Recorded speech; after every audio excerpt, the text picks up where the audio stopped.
അപ്പോൾ ഇന്ന് മാളൂസിൻ്റെ ഒരു വെറൈറ്റി ഐറ്റം ബ്രെഡും ഓംപ്ലേറ്റാണ്. കാരണം എല്ലാവരും ഗ്യാസിലാണ് കൂടുതൽ ഉണ്ടാക്കാറ്. ഇന്ന് മാളു ഇത് അടുപ്പിൽ കത്തിച്ചിട്ടാണ് ഉണ്ടാക്കുന്നത്. ഈ അടുപ്പിൽ കത്തിച്ചിട്ട് ഉണ്ടാക്കുന്നതിൻ്റെ ടേസ്റ്റ് വേറെയാണ്.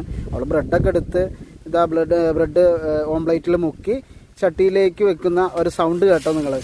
അത് ഭയങ്കര ടേസ്റ്റാണ്. നമ്മൾ ഗ്യാസിലുണ്ടാക്കുന്നതിനേക്കാളും കൂടുതൽ ടേസ്റ്റാണ് നമ്മൾ ഈ അടുപ്പിൽ കത്തിച്ചിട്ട് ഉണ്ടാക്കുന്നത്.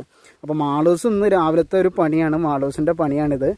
എന്തായാലും നിങ്ങളെല്ലാവരും ഒന്ന് ട്രൈ ചെയ്ത് നോക്ക്. സാധനം അടിപൊളി സാധനമാണ്. ഞാനും കഴിച്ചു നോക്കി, അടിപൊളിയാണ്. അത് എല്ലാവരും കഴിക്കുന്നതാണ്, പക്ഷേ എങ്കിൽ പോലും എല്ലാവരും ഗ്യാസിലുണ്ടാക്കി കഴിക്കുന്നതല്ലേ. അപ്പോൾ അടുപ്പിലുണ്ടാക്കിയിട്ടൊന്ന് കഴിച്ചു നോക്കും. അത് ഭയങ്കര സംഭവമാണ്, ഭയങ്കര ടേസ്റ്റാണ് സാധനം, ബ്രെഡും ഓംപ്ലേറ്റും കൂടിയിട്ട്. അപ്പോൾ എന്തായാലും മാളൂസ് ഇത് കഴിക്കുകയാണ്. മാളൂസ് ഇന്ന് രാവിലത്തെ അവളെ സ്പെഷ്യൽ ഫുഡാണ്. ഇത് അടിപൊളിയാണ്. അപ്പോൾ സൂപ്പറായിട്ടുണ്ട്. അപ്പോൾ നിങ്ങളും ഇത് ട്രൈ ചെയ്ത് നോക്കുക, നല്ല ടേസ്റ്റ് ഉണ്ടാവും.